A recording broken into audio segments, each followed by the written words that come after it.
Sometimes the answer comes in the form of peace, in the form of strength to keep going, in the form of deliverance you don't even notice. Remember when you thought you wouldn't survive that phase of your life, and even without understanding how you overcame? Then you will still look back at this difficult time and say, that's when I learned to trust. That's when God made me stronger. For the next 7 days, I have a challenge for you. Set aside 5 minutes each day, just 5. You don't need to know how to pray beautifully. Just talk to God like you would confide in a friend. Be sincere. Open your heart. Tell him everything you're feeling. Don't wait for an audible answer. Just speak and observe. You will begin to notice something new, a peace that can't be explained, a strength where there was only exhaustion, a new beginning rising in the middle of chaos. You're not alone. And God isn't silent because he forgot about you. He is silent because he is preparing you for something greater. Don't give up. What seems like the end might just be the break before the most beautiful turn of your life. There's something many don't tell you, but it can completely change the way you view your life. The scars you carry are not shameful. They are marks of survival. They don't tell what destroyed you. They tell what you overcame. Maybe today you look at your own story and only see mistakes, failures, wrong decisions. Maybe you think, if people knew what I've been through, if they knew my truth, no one would respect me. But let me tell you something straight from God's heart. What hurt you in the past may be exactly what he will use to lift you in the future. Society teaches us to hide the pain, the struggle, the past. But the Bible teaches us the opposite. It teaches us to turn trauma into testimony. Think about Moses. He killed a man and fled to the desert. He spent years hiding, feeling unworthy, rejected, frustrated. And what did God do? He went to him and said, "You are the one I will use." God took the most unlikely, the most broken, and turned him into an instrument of deliverance. Why? Because those who have been through much have much to offer. Those who have suffered rejection understand what it means to love truly. Those who have been betrayed learn the value of loyalty. Those who have been humiliated learn to embrace with compassion. You are not defined by what happened to you. You are defined by what God can do through you, and he uses exactly the parts of your story that you try to hide. How many people today live paralyzed by shame? How many hide their pain to seem strong? How many maintain a perfect image on social media, but are crumbling inside? Maybe you're one of them. Maybe you've thought, if I told people what I've done, no one would accept me. But what if I told you that there are people waiting to hear your story? That your truth could be the push someone needs to not give up? The truth sets you free. And when you share your story with courage, you break chains that imprison others too. Look at Joyce Meyer's story. She was abused by her own father for years. She lived marked by pain, by shame. But one day, she chose not to hide anymore, and her testimony has changed millions of lives. So even if you cry today, even if you're in the dark today, remember, the strongest seeds grow from deep, hidden, wet soil. You will bloom, and no one will imagine that this blooming began at the bottom of the pit. Keep going, because heaven has not forgotten you, and God is still writing your turnaround. Maybe what hurts the most today is not what has happened to you, but the fear that nothing good will ever happen again. It's that emptiness that appears when you look ahead and only see uncertainties. It's that weight on your chest when you think of dreams that once seemed so possible, but now feel so distant, so impossible. And then, without realizing it, you start to accept the idea that maybe it wasn't meant for you. But I need to remind you of something powerful. There are still promises of God over your life, and they stand firm even when everything around you seems to say the opposite. Do you know that verse from Jeremiah chapter 29, verse 11? For I know the plans I have for you, declares the Lord, plans to prosper you and not to harm you, plans to give you a hope and a future. This is not poetry. It's not just a nice phrase to comfort you. It's an eternal truth written by a God who does not change, who does not lie, and who never, ever abandons what he promised. Maybe you say, but I've waited too long, or I've done so many wrong things that I don't deserve it anymore. Or even, if it was meant to happen, it would have already happened. But do you know what is most beautiful? God's promise does not depend on your deserving it. It depends on his faithfulness, and he remains faithful even when you doubt. There are people who spend years hearing they aren't capable, that they aren't enough, that they weren't born to win. Maybe since you were a child, you were conditioned to think small, and they told you dreaming big is dangerous. Don't get your hopes up. This isn't for you. And little by little, you let your dreams die. But God didn't put those dreams in you by accident. They were planted in your heart with a purpose. And no matter how much time has passed, he still has the power to resurrect every single one of them. Maybe you wanted to be a musician, but never had support. You wanted to start a business, but failed. Maybe you wanted a family, but time passed, and you're still alone. Or you wanted to be a mother, but the test said it's not possible. And now, all of this weighs heavily on you. You see time pass and feel as if God has forgotten you. But listen, it's not over yet. The waiting time is not a sign of rejection. Sometimes God delays the fulfillment of the promise because He's taking care of your inner structure. Have you ever seen someone who got what they wanted but couldn't keep it? Because a blessing received at the wrong time can become a burden. Marriages that started with love but collapsed due to lack of preparation. People who became wealthy but lost it all due to immaturity. People who had fame and were destroyed because they didn't have a solid foundation. God doesn't just want to give you the promise. He wants to prepare you to sustain it. And it doesn't matter if everything seems impossible now. God specializes in turning impossibilities into miracles. Sarah was already old when God promised she would have a child. To human eyes, it made no sense. But do you know what happened?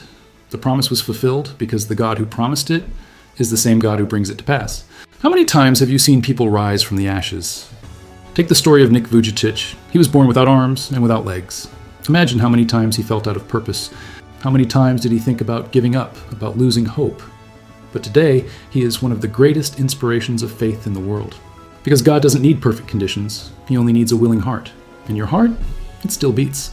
It still dreams. It still carries the flame of hope. Maybe small, maybe weak, but it's there.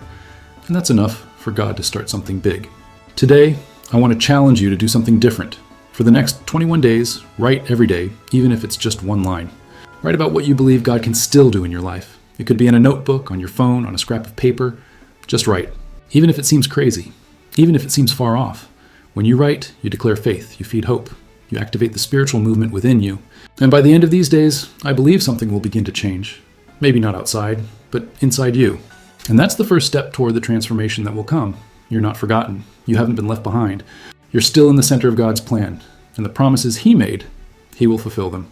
Take a deep breath, lift your eyes, and declare in faith, I will still live the things God promised me. Because the last word was never from time, pain, or the world. The last word has always been from God. Life seemed determined to push him further away from his dreams. Yet what he didn't realize was that pain was guiding him to the palace. The journey was harsh, but the destination was extraordinary. Maybe you feel exactly like Joseph right now. Betrayed by someone who claimed to love you, forgotten by those who promised to stand by your side, hurt for doing the right thing. You're trapped in circumstances that seem impossible to change. Perhaps you've lost it all, your job, marriage, health, or hope. All that's left is a weary heart and quiet tears. But listen closely. It's precisely in such pain that we encounter God most profoundly. When we have no strength left, He becomes our true support. At rock bottom, we finally stop pretending and our masks fall off. It's there that pride fades and our self-reliance turns into a humble plea, Lord, help me. That honest cry moves heaven itself. How often have you tried to solve everything alone? How many times did you say, I'm fine, when inside you were breaking? Now you're at a crossroads. Give up or trust. But what if this pit, which scares you today, is actually the foundation of something new? Consider this. The pit where Joseph was thrown became the stepping stone to his destiny. Without it, he never would have reached Egypt. He wouldn't have interpreted dreams, met Pharaoh, or saved his family from famine. God used every setback to position him for greatness. Maybe today you find yourself jobless, directionless, needing help even to survive, each request bruising your pride more deeply.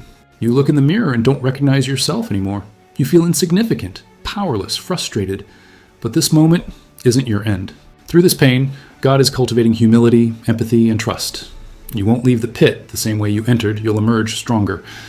Millions of people have found healing through her testimony, and the same can happen to you.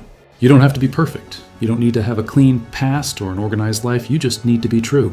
Think of that relationship that destroyed you, that betrayal that left scars, or that financial crisis that made you feel like a failure. Maybe it was a time when you lost yourself. All of this can be healed.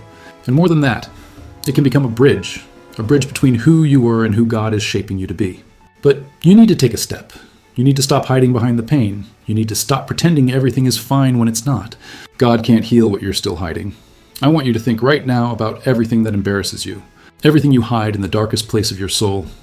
Now imagine, what if that place is exactly where God wants to shine His light? Because it's in the darkness that the light shines brightest. It's in the midst of pain that hope is born. You are not a mistake. You are a story being written by an author who only writes endings of victory. And the hardest chapters are often the ones that make the biggest impact when the book is finished. Maybe you think, but I'm nobody. How can God use me? And I ask you, have you ever seen God choose someone perfect in the Bible?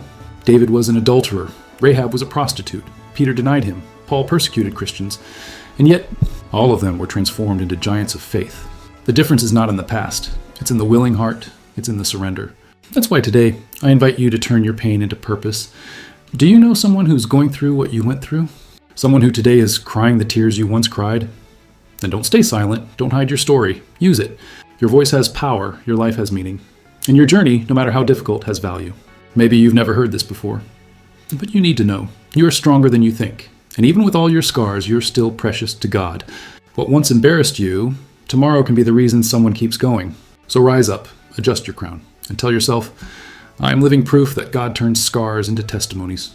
There are moments in life when everything falls apart at once. You try to hold on, keep your head up, try to smile, but inside, something is already broken. You look around and see no way out. You look inside yourself and only find darkness. It's like you've fallen into a hole so deep, so cold, so dark. You can't even remember what it was like to live with ease. And then comes that feeling, I've hit rock bottom. And you believe this is the end. But let me tell you something you may have never heard. The bottom is not the end. Many times it's the exact point where God meets you to begin something new. When life knocks you down, when everything slips through your hands, when there's nothing left to hold on to, that's when you discover that God is still there, not watching from afar, but right beside you, at the bottom, extending his hand and saying, I'm with you, and from here we're going up together. God's silence weighs heavily on your heart, like a stone pressing against your chest. You start to wonder, has he forgotten me? But listen carefully, God's silence does not mean his absence. Often, it is in the silence that he is working the most. You know that moment when everything seems still? No phone calls, no answers, no changes. The job offer that never comes, the answer that never arrives. The marriage that isn't improving. The diagnosis that doesn't change. It is in this place, where your soul silently cries, that God is working more than you realize. In the Bible, there's a significant moment. 400 years of silence between the Old and New Testaments. 4 centuries without a prophet's word, no visions, no direction. But during this quiet time, God was aligning everything. He was preparing the birth of Jesus, organizing the empire, connecting nations, and establishing paths.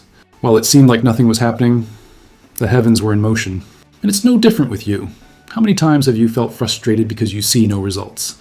You wake up, try to stay strong, tell yourself you'll keep going, but inside, you're exhausted.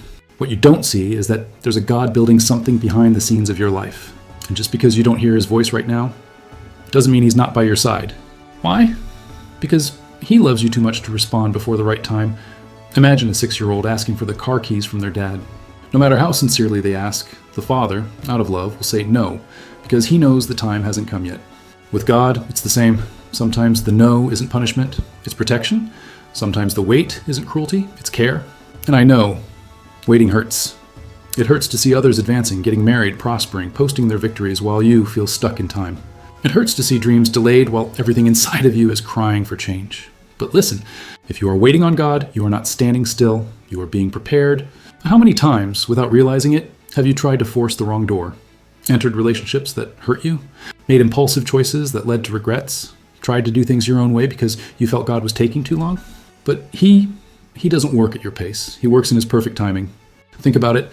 What if what you call delay is actually the exact amount of time needed for the miracle to happen the right way? I know there are nights when you lie down and cry on your pillow. No one sees it. You smile during the day, but inside you're drained. You pray, but your faith seems weak. You say, Lord, I can't take it anymore. But do you know what God answers? You've made it this far, and I'm holding you up. There will be people who abandon you. There will be promises that fail. There will be paths that close. But God's love never fails, and his silence always carries a purpose. It's in the moments when everything is quiet that you learn to trust not in what you feel, but in what you believe. There's a difference between faith and feeling. Feeling changes. Faith remains. Feeling screams, give up. Faith whispers, hang on a little longer. You may not see anything right now, but the root growing underground is also invisible. And it's what sustains the tree in the future. You are growing roots. You're learning to be strong. You're being shaped to carry the weight of the blessing that's coming. Or